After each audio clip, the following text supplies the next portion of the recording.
أهلا وسهلا ومرحبا بكم في الدروس التلفزية الخاصة بامتحانات البكالوريا. اليوم درس في مادة العلوم الفيزيائية، يحضر معنا مجموعة من الأساتذة. مرحبا بهم.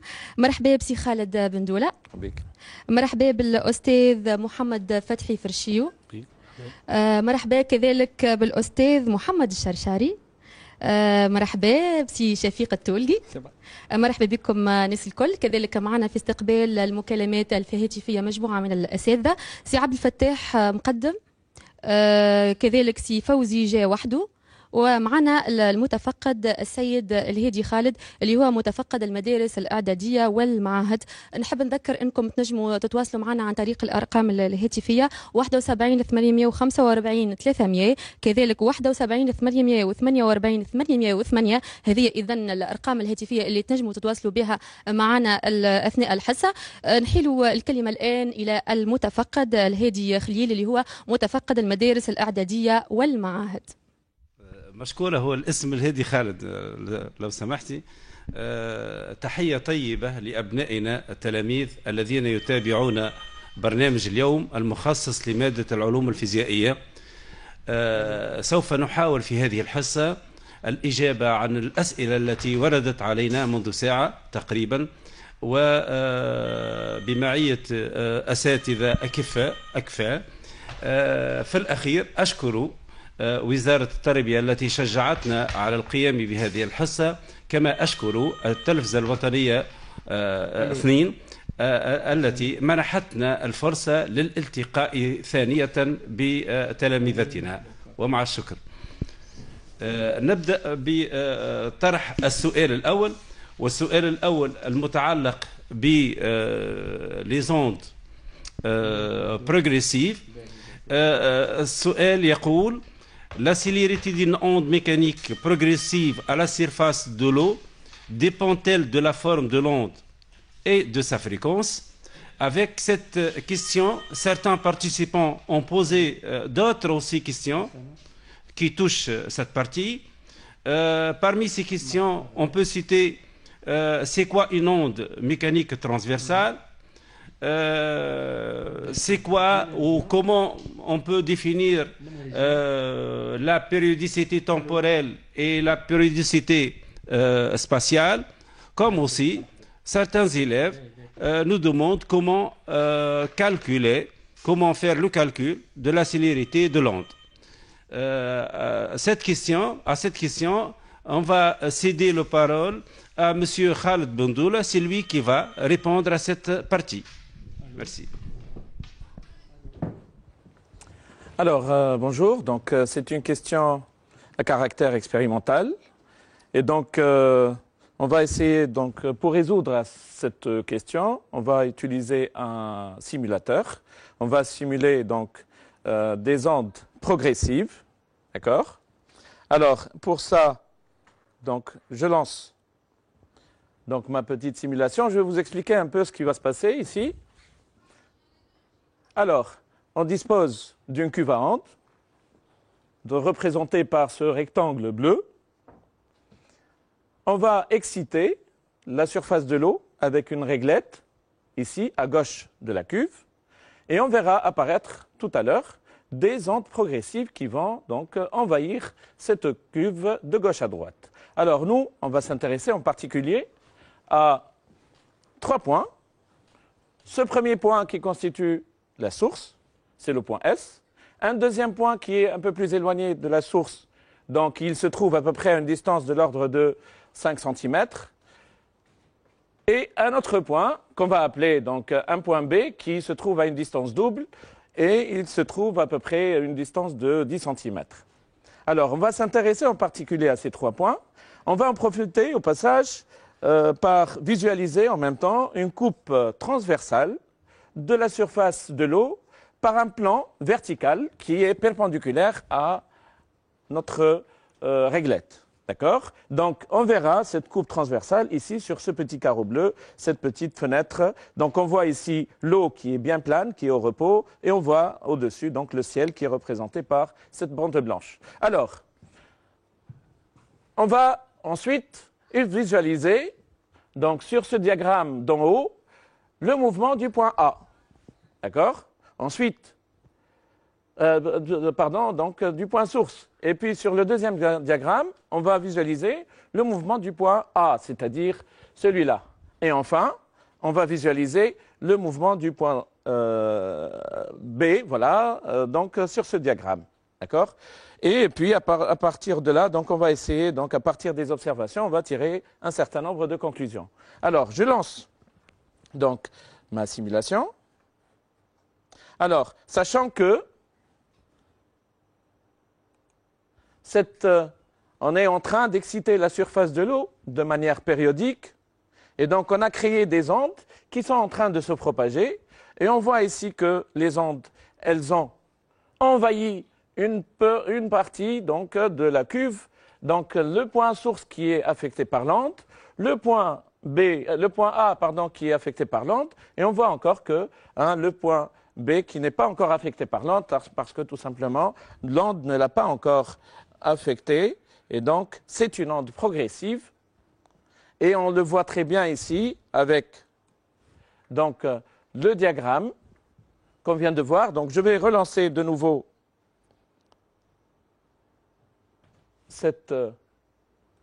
pour voir un peu tous les points, comment ils vibrent.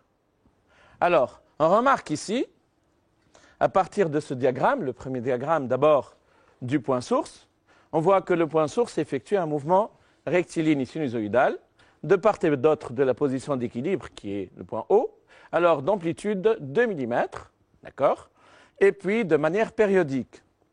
De la même manière, le point A qui se trouve à une certaine distance, sauf que le point A, il n'a été affecté par l'onde qu'à partir d'un certain temps. À peu près, on peut estimer ce temps à peu près 0,2 secondes.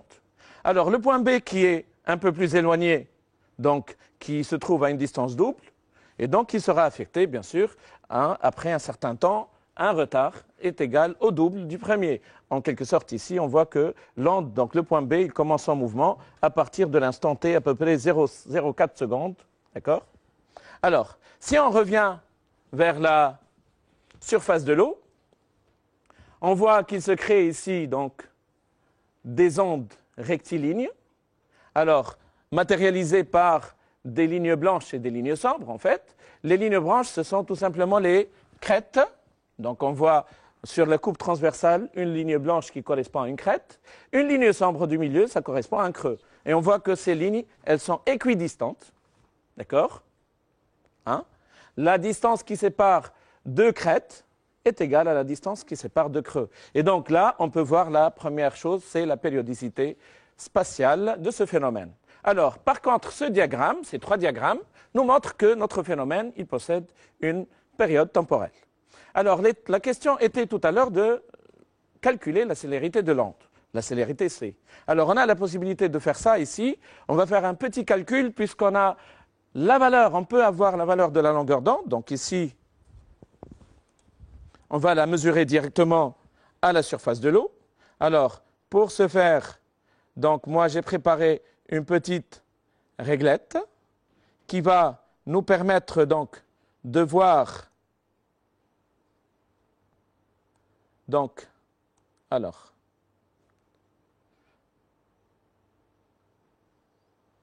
cette réglette, alors où est-ce qu'elle est? Je relance de nouveau.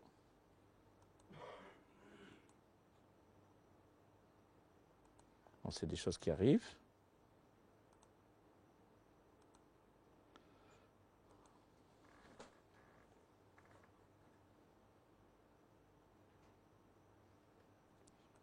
Voilà. Alors, à peu près, on voit ici que on est en train de mesurer la distance à peu près qui sépare alors 3 crêtes, donc la distance, 4 crêtes, donc la distance qui sépare 4 crêtes, c'est égal à donc 3 lambda. On peut faire le calcul très facilement ici. Donc 3 lambda, c'est égal à 12,8 cm. Donc ça nous fait à peu près de l'ordre 4,6 cm. 4,26 cm. Donc ça, c'est pour la longueur d'onde. Alors, comme on a mesuré la période t, elle est de l'ordre de 0,1 seconde, en fait. Hein. Si on regarde ici, la distance entre donc, deux maxima, c'est de l'ordre de 0,1 seconde, donc qui représente la période. Donc t, ça vaut 0,1 seconde. Alors, si on fait le calcul de la célérité v de l'onde, qui sera donné tout simplement par v égale à lambda sur t, et ça nous permet de trouver ici à peu près une valeur de l'ordre de 42,6 cm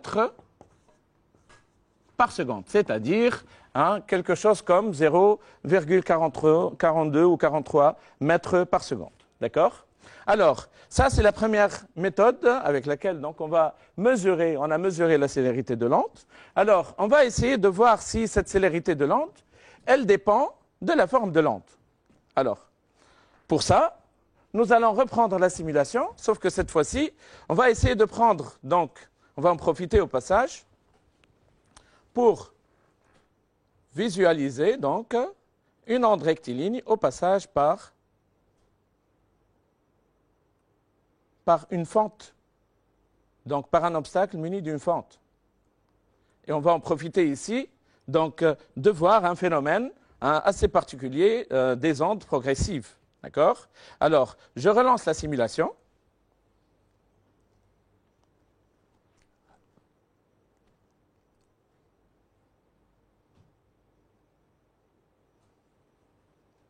Au passage par la fente, on voit que l'onde rectiligne, au passage par la fente, elle change de forme et on obtient une onde circulaire. C'est le phénomène de diffraction. Bien sûr, ce phénomène n'est possible que si la largeur de la fente est du même ordre de grandeur que la longueur d'onde. D'accord? Alors, on va mesurer ici, au passage, la célérité, donc la longueur d'onde de l'onde incidente. Donc ici, plutôt la longueur d'onde de l'onde diffractée. D'accord? On voit ici que la distance qui sépare 4 crêtes, d'accord, successives, qui est de l'ordre de 3 lambda, elle garde la même valeur. Et donc, on peut voir ici que la longueur d'onde de l'onde diffractée, d'accord, lambda d, c'est aussi égal donc à 4,26 cm.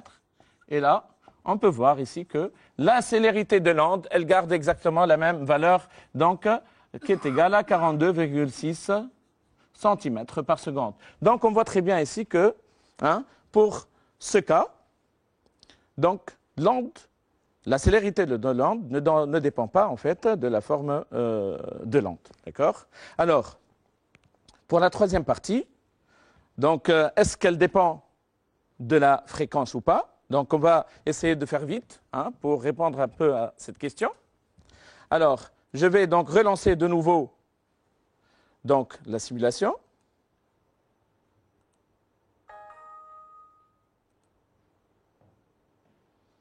Voilà. Alors, donc, je vais envoyer donc une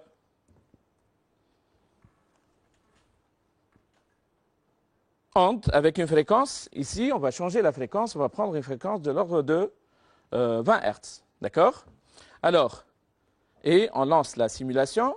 Cette fois-ci, donc, on va exciter la surface de l'eau de manière donc périodique avec une fréquence un peu plus élevée.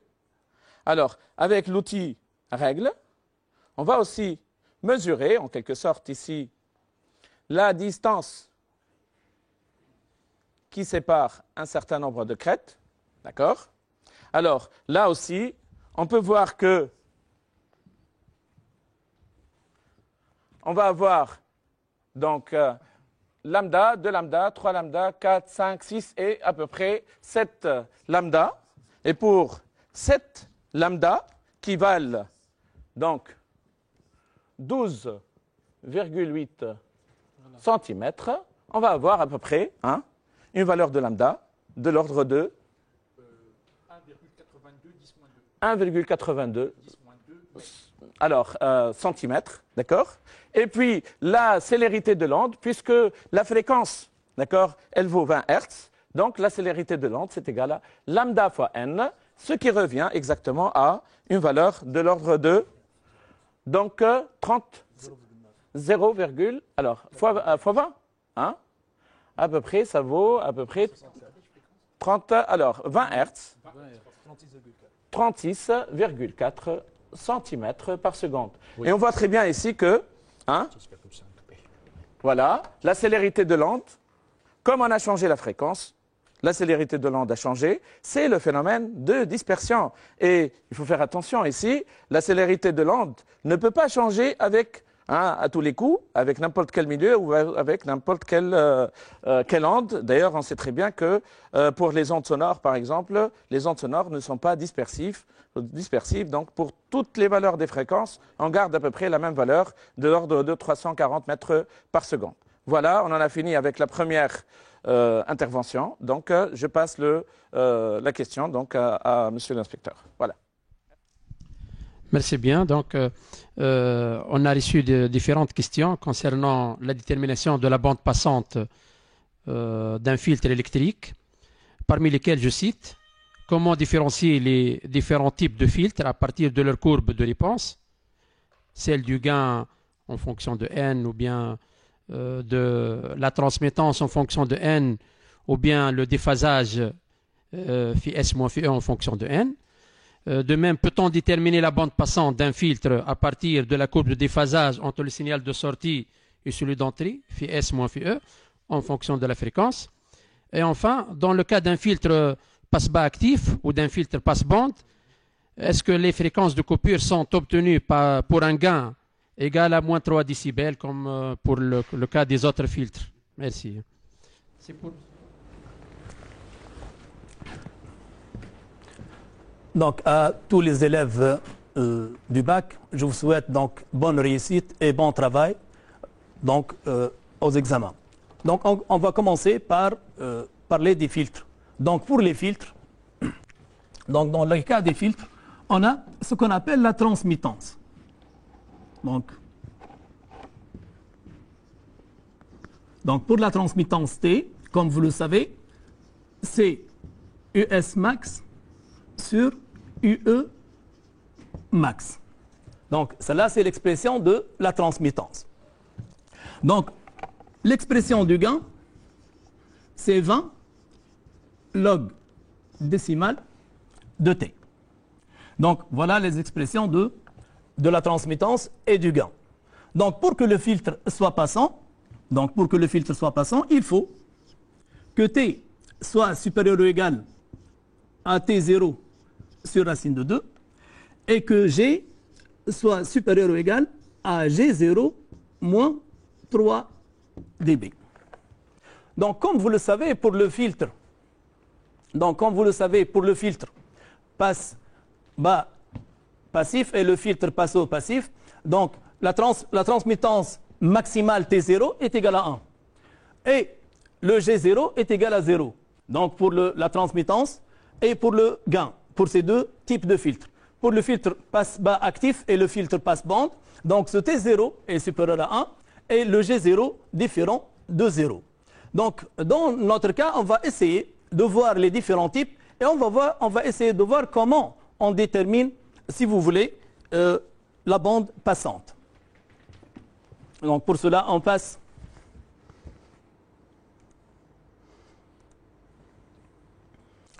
Donc, ici, on a un filtre passe-bas.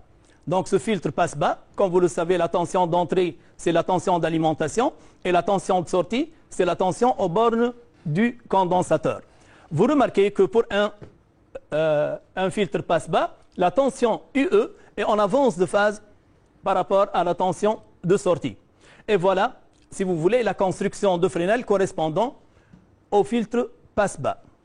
Donc, on va essayer de déterminer la bande passante, donc pour un filtre passe-bas passif. Donc, pour ce filtre, je vais essayer de prendre le gain.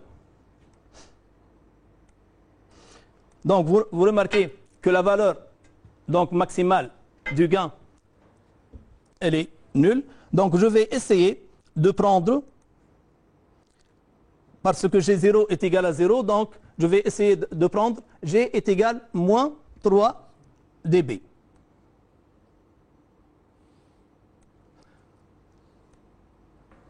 Et je passe, donc G est égal à moins 3 dB. Je passe sur la courbe donc, du gain en fonction de la fréquence et j'essaie d'avoir donc la fréquence, bien sûr, de coupure de ce filtre passe-bas.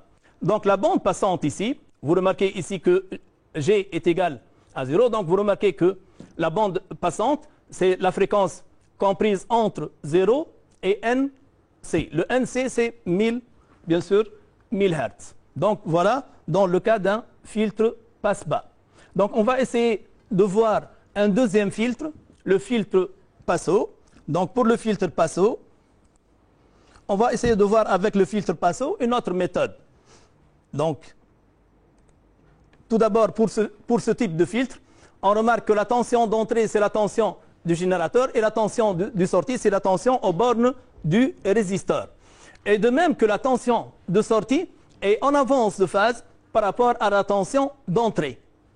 Voilà de même la construction de Fresnel correspondant à un filtre passe-haut passif. Donc, on va essayer de voir une deuxième méthode de détermination de la bande passante. Je vais essayer de prendre la transmittance. Donc, pour la transmittance, T supérieur ou égal à T0 sur 2. Donc, je vais essayer de faire agrandir donc, ce graphe. Donc, on remarque ici que la valeur de la transmittance, la valeur maximale, c'est 1. On va diviser 1 par racine de 2. Donc, on divise 1 par racine de 2.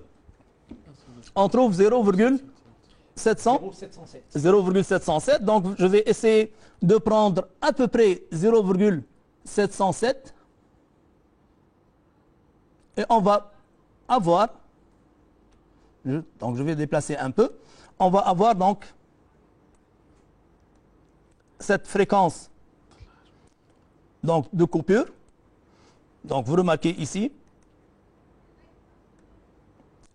j'ai pris, donc T est égal à T0 sur racine de 2. Donc, c'est la deuxième méthode. Donc, j'utilise la transmittance.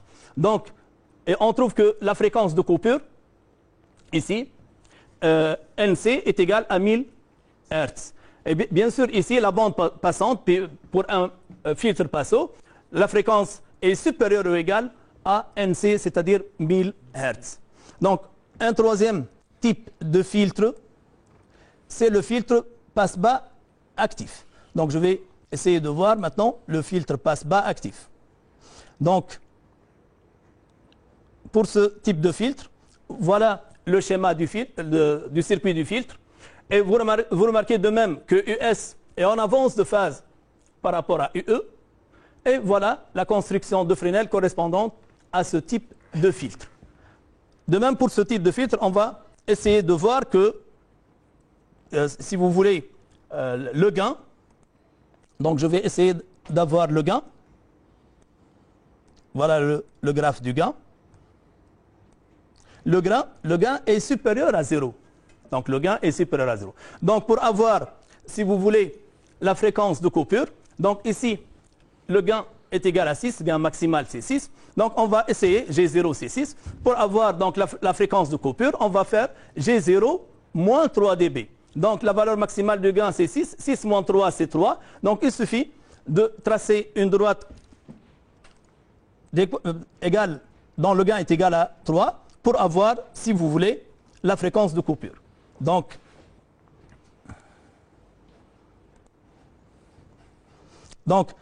maintenant, on va passer au filtre passe-bande.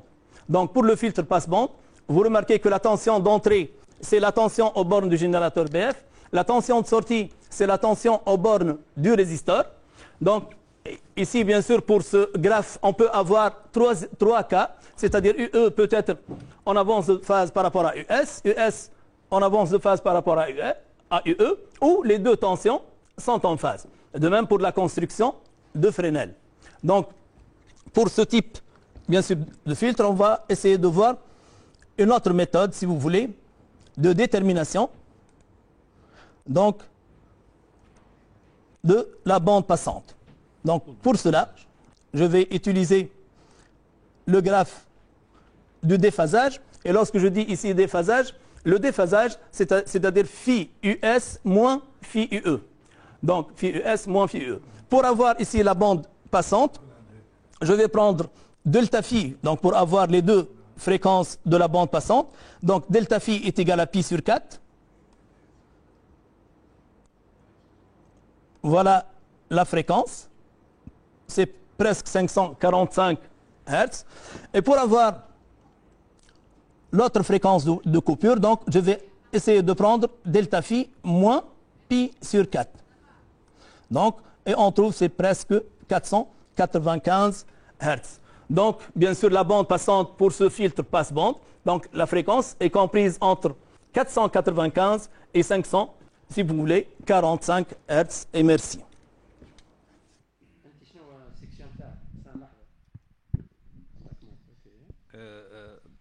أريد أن ألاحظ أنه بالنسبة للمكالمات التي وصلتنا حد الآن أن هناك تساؤل حول الفلتر. هو لإعلامكم أن الفلتر يهم تلاميذ العلوم التقنية وعلوم الإعلامية، فالحصة هي موجهة لكل التلاميذ، لكل التلاميذ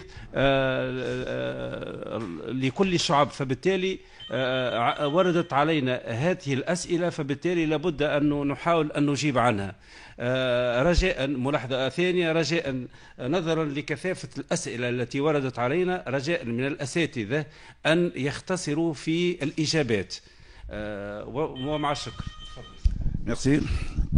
Bon, un thème donc qui est assez présent dans les questions posées par les intervenants. Il s'agit du thème oscillateur électrique en régime sinusoïdal forcé. Donc les questions qui ont été posées étaient les suivantes. Je cite entre autres exploitation graphique des courbes d'évolution des grandeurs électriques, puis identification des chronogrammes des fonctions temporelles UC, UB, UR et U, respectivement en tension du condensateur, de la bobine, du résistor et du générateur, puis en fin de compte, identification des courbes de résonance d'intensité et de résonance de charge.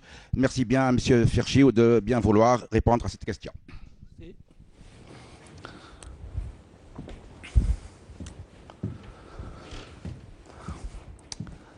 Alors, bonjour ou plutôt bonsoir, chers téléspectateurs. Aujourd'hui, on va essayer de traiter un peu le cas des oscillations électriques dans le cas des oscillations électriques en régime sinusoïdal forcé. Généralement, les questionnements se rapportent généralement à l'exploitation des chronogrammes, ça veut dire les courbes visualisées à l'aide d'un oscilloscope où la grandeur est variable en fonction du temps. Généralement, les premières questions commencent par identifier, on nous demande d'identifier les courbes visualisées, comment elles vont être attribuées ou à UG, ou à UR, ou à UB, ou à UC. Et à partir de cette exploitation-là et de cette reconnaissance, on va pouvoir déterminer les grandeurs caractéristiques du dipôle RLC en oscillation forcée électrique. Donc cette exploitation, je pense que c'est une question assez importante parce que si l'élève n'est pas arrivé à identifier les courbes, il ne va pas pouvoir déterminer par conséquent les caractéristiques qui vont lui permettre de résoudre le problème. Alors c'est quelque chose d'assez important. La deuxième partie, la première partie concerne plutôt les évolutions dans le temps, donc c'est une évolution dans le temps, c'est les chronogrammes. La deuxième partie, c'est les courbes d'évolution en fonction de la fréquence ou la pulsation de l'excitateur qui vont mettre en évidence les phénomènes de résonance, d'intensité ou de charge. Et on va voir comment on peut les reconnaître à partir de grandeurs plutôt mesurables dans un laboratoire de physique. Pas de grandeurs qui sont déterminées par une simulation, ou plutôt une grandeur déterminée par une mesure physique mesurée. Pour ça, je vais essayer de vous présenter quelques simulations et quelques représentations graphiques qui vont nous aider à identifier ces chronogrammes ainsi que d'identifier les différentes caractéristiques du dipôle. Alors, pour ça, je passe sur l'ordinateur. Là, la présentation concerne les oscillations électriques. La première la première question qui se pose, c'est comment on peut reconnaître la tension UG et la tension UR. Généralement, quand on compare des oscillogrammes, on compare ou les amplitudes, ou on compare les décalages temporels, c'est-à-dire les déphasages. Généralement, pour comparer UG et UR, le critère amplitude, c'est le critère utilisé. Parce que, à partir de deux courbes où on représente UG et UR, je ne peux pas utiliser le déphasage parce qu'on peut se trouver dans deux situations différentes. Ou que le circuit est inductif et par conséquent, la tension UG est en avance par rapport à la tension borne de la tension aux bornes du résisteur, c'est-à-dire par rapport à I. Et là, le courant est en retard du fait du phénomène d'auto-induction. Ou alors, on est dans un cas de circuit capacitif. Et là, le courant, donc UR, est en avance par rapport au temps. Par conséquent, le déphasage ne me permet pas de reconnaître parmi les deux courbes quelle est celle qui correspond à UG et celle de UR. Dans ce cas, le seul critère valable, c'est la comparaison des grandeurs maximales. La valeur maximale de UG et la valeur maximale de UR. Juste, je veux attirer votre attention, c'est que dans ce cas-là, j'ai essayé de représenter les mêmes échelles sur les deux axes. Parfois, il y a des pièges. Il faut, en tenant compte de la sensibilité verticale sur la voie 1 et sur la sensibilité verticale de la voie 2, essayer de déterminer numériquement les valeurs de la valeur maximale de la première et de la deuxième courbe, et parfois il y a des surprises, vous êtes avertis, ne tombez pas dans le piège. Par conséquent, cette grandeur UG max est toujours supérieure à UR max, et ceci du fait de Z, c'est une grandeur qui est toujours supérieure à R. Elle est égale à R dans le cas où la bobine a une résistance qui est nulle. Alors, je récapitule pour ce premier cas. Pour reconnaître UG et UR, le critère, c'est la comparaison des amplitudes. La justification, c'est le fait que Z est supérieur à R.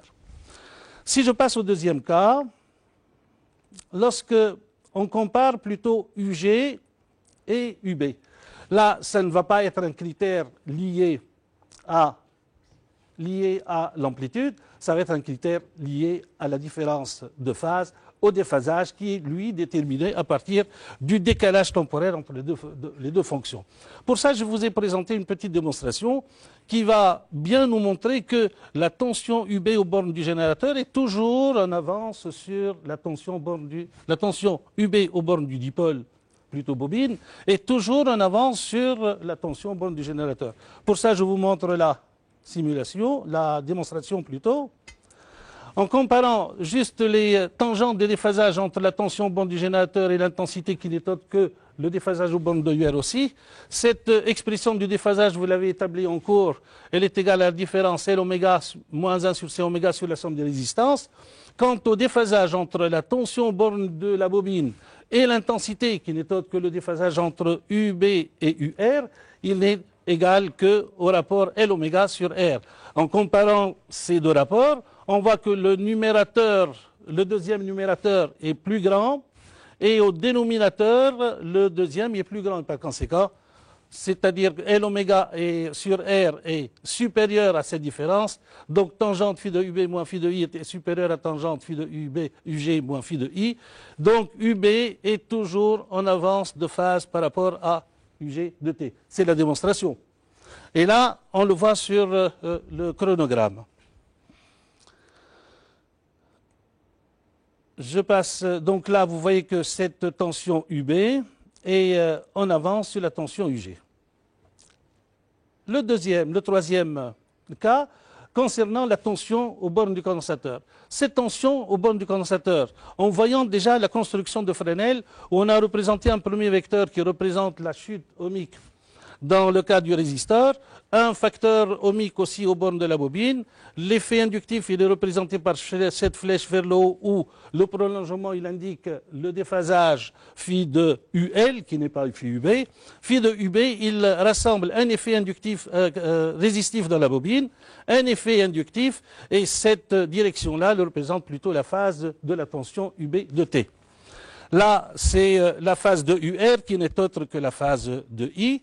La phase de UC elle est là, et on remarque que cette phase de UC, comme les déphasages ils sont compris entre moins pi sur 2 et pi sur 2, phi de UC prend la valeur de moins pi sur 2, par conséquent, c'est elle qui est en retard par rapport à toutes les autres tensions.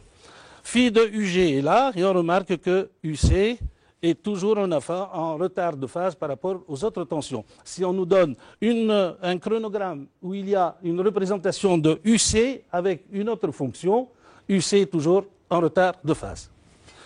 Je passe à l'étape suivante.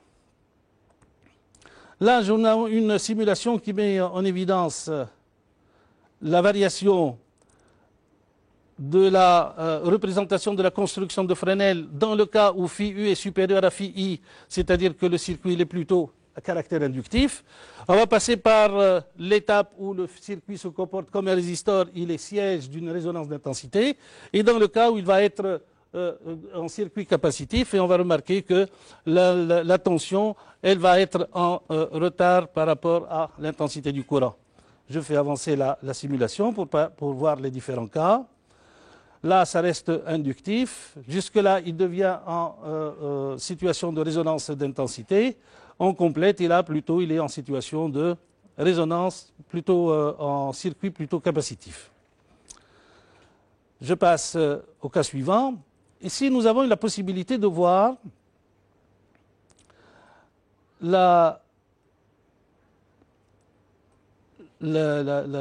l'influence de la fréquence sur à la fois la courbe de résonance et sur les chronogrammes. Ce que nous avons dit tout à l'heure en deux parties, là il est rassemblé dans les deux simulations en même temps.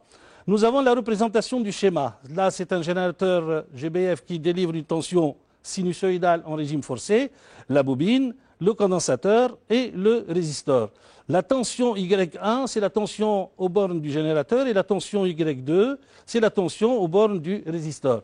Par conséquent, si nous sommes dans cette situation-là, oméga est inférieur à oméga 0, le circuit est plutôt dans une situation capacitive. Si on va passer de l'autre côté, ça va être en situation plutôt inductive. Si je fais varier la valeur de la fréquence, vous voyez que là, le circuit est plutôt capacitif. Quand il est en résonance d'intensité, on atteint un maximum sur la courbe de gain qui est en rapport avec le rapport de la tension de sortie et la tension d'entrée, qui n'est autre que UR, donc l'intensité aussi elle atteint vers un maximum. Et les deux courbes deviennent en phase. En phase, ils ont la même amplitude parce que j'ai supposé que la bobine est de résistance négligeable. Si je fais augmenter encore la fréquence, là, on est plutôt dans un cas de circuit plutôt inductif. Et c'est la possibilité ici de voir que, ici, on peut mettre en évidence le caractère, le phénomène plutôt de résonance d'intensité. Si je sors pour la tension de sortie, se fait sur un condensateur. Lorsque nous avons un condensateur, on sait que la tension, borne du condensateur, en grandeur algébrique, UC, elle est égale à Q sur C.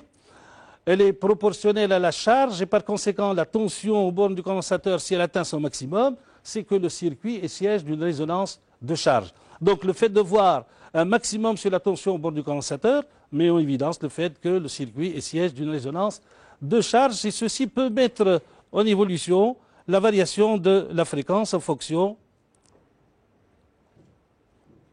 de la fréquence. On passe juste après pour montrer les courbes, comment elles sont différentes. La courbe où on représente UC en fonction de oméga et la courbe où on représente UR en fonction de oméga. On remarque que UR en fonction d'oméga, elle atteint son maximum pour oméga égal à oméga 0, qui n'est autre que la pulsation propre du circuit libre d'un amorti. Par contre, un maximum sur la tension aux bornes du condensateur, elle est obtenue pour oméga R inférieur à oméga 0, et vous avez la relation oméga R au carré pour laquelle nous avons une résonance de charge qui est égale oméga R au carré est égal à oméga 0 carré moins R au carré sur 2L au carré. Donc là, j'ai résumé en quelque sorte les deux caractères qui peuvent nous mettre en évidence les facteurs, l'exploitation de chronogrammes de tension en fonction du temps et de courbes plutôt de résonance. Et merci. نمر الآن إلى السؤال الرابع، والأستاذ شفيق التولقي هو الذي سوف يجيب على هذا السؤال.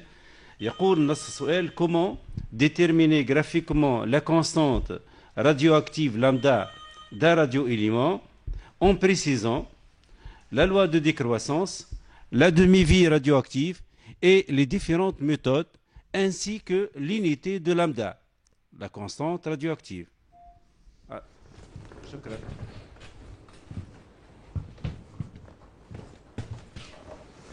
Je souhaite tout d'abord là aussi la réussite à nos élèves bacheliers. La question porte sur la méthode graphique de la détermination de la constante radioactive. Et bien là, on va s'intéresser à la loi de décroissance radioactive et on va dire que le nombre de noyaux présents, restant non désintégrés à une date donnée, est lié à la loi de décroissance radioactive qui est d de n égale moins lambda n dt. Dans cette relation-là, d de n représente le nombre de noyaux non désintégrés. Lambda, c'est une constante radioactive, ça n'a rien à voir avec la longueur d'onde ici, bien que c'est le même symbole. N, c'est le nombre de noyaux présents maintenant. dt, c'est un intervalle de temps élémentaire, d de t. Alors, en exploitant cette relation-là, il est facile, il est très aisé de déterminer le nombre de noyaux présents. Il suffit de diviser ça par n, et donc on va obtenir moins lambda dt. Une primitive de cette relation-là permet de déterminer le logarithme népérien du nombre de noyaux non désintégrés, c'est égal à moins lambda t plus une constante. Et bien, cette constante-là est déterminée par l'instant t égale à 0.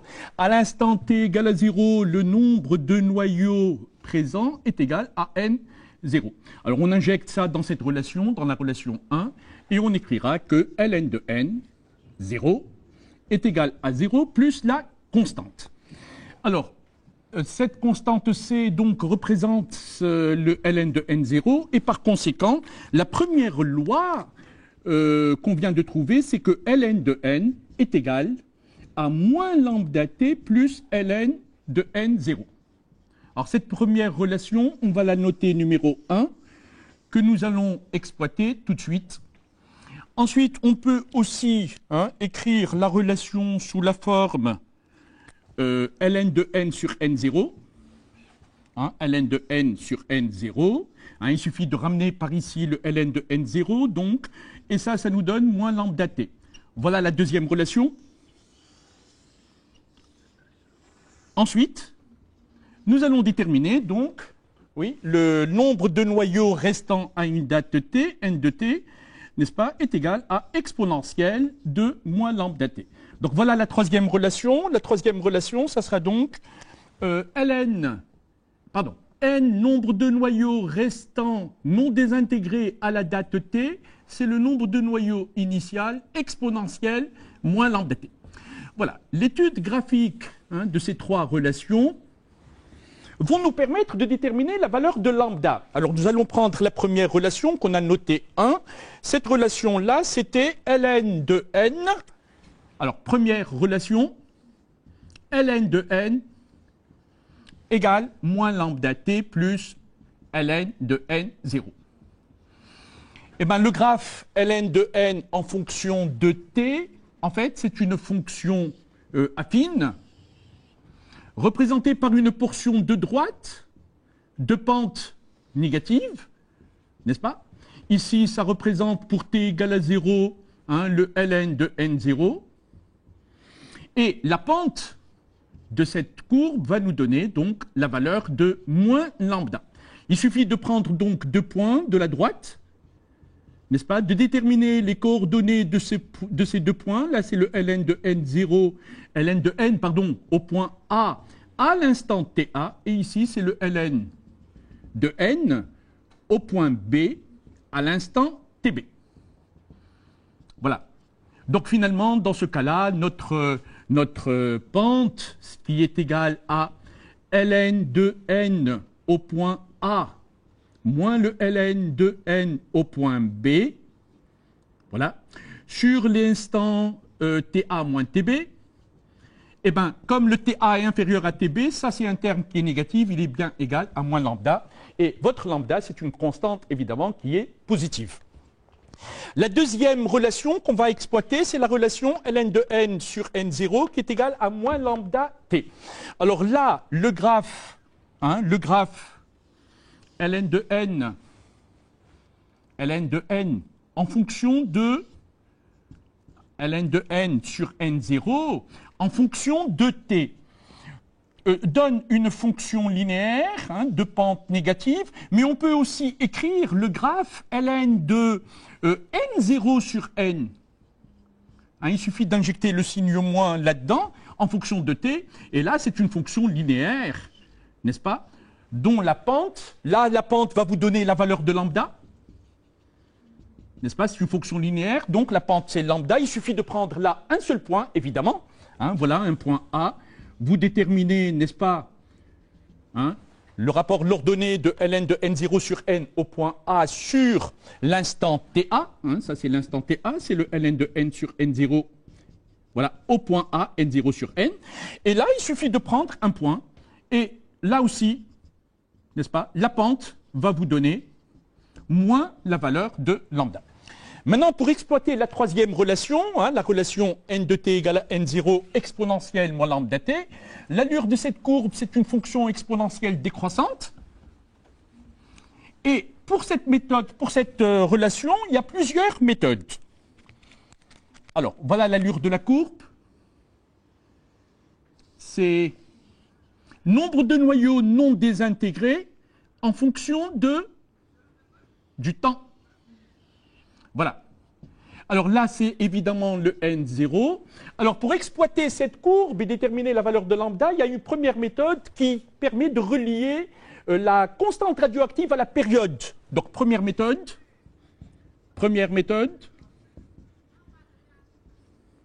relation entre lambda, la constante radioactive, et T. Alors pour cela, il suffit de prendre, n'est-ce pas, lorsque le nombre de noyaux restants est égal à n0 sur 2, alors le T est égal à grand T. Je rappelle que la période radioactive, c'est la durée au bout de laquelle la moitié des noyaux initialement présents se désintègrent. Donc il suffit de prendre ici le nombre de noyaux n0 sur 2 et de lire l'abscisse.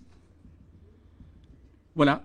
L'abscisse du point de la courbe d'ordonnée n0 sur 2 va vous donner la valeur de t. Il suffit ensuite d'exploiter la relation lambda fois t qui est égale à ln de 2. Et par conséquent, vous avez la valeur de lambda qui sera égale à ln de 2 sur la valeur que vous allez lire sur le graphe de t. Évidemment, là, le t doit être exprimé en secondes dans le système international et la constante radioactive sera exprimée en secondes moins 1. Une deuxième méthode consiste à utiliser, par analogie au condensateur en début d'année, le dipôle RC, d'utiliser la méthode des 37%. Alors, c'est quoi cette méthode des 37%? Il suffit de se placer dans le cas... Alors, méthode des 37%, du 37%, il suffit de se placer à la date t égale 1 sur lambda. Je rappelle que la relation ici, n de t, c'est n0 exponentielle moins lambda t. Donc à l'instant t égale à 1 sur lambda, le nombre de noyaux sera égal à n0 exponentielle moins 1, et là ça vous fait 0,37 fois n0. Alors sur le graphe, vous allez placer le n0 fois 0,37, ça va nous donner à peu près ça, le voilà. Alors ça représente 0,37 n0, et l'abscisse, le voilà, du point de la courbe d'ordonnée 0,37 n0 va vous donner la valeur de 1 sur lambda. Voilà, il suffit donc de prendre cette abscisse, et de prendre l'inverse si vous avez la valeur de lambda. Je termine par la méthode de la tangente. Alors, troisième méthode de la tangente. Il suffit de tracer la tangente à la courbe, n en fonction du temps, à l'instant t égale à 0. Alors, cette tangente, bien évidemment, donne un point sur l'axe des abscisses, sur l'axe des temps. dont l'abscisse correspond exactement à 1 sur lambda. Bien entendu, dans cette méthode-là, je tiens à vous signaler que c'est la méthode la moins précise, parce que pour tracer une tangente, n'est-ce pas, à une courbe exponentielle, ça ne va pas être la même manière pour tous les candidats. Voilà, j'ai essayé d'être un peu rapide. Voilà, je vous remercie. Oui.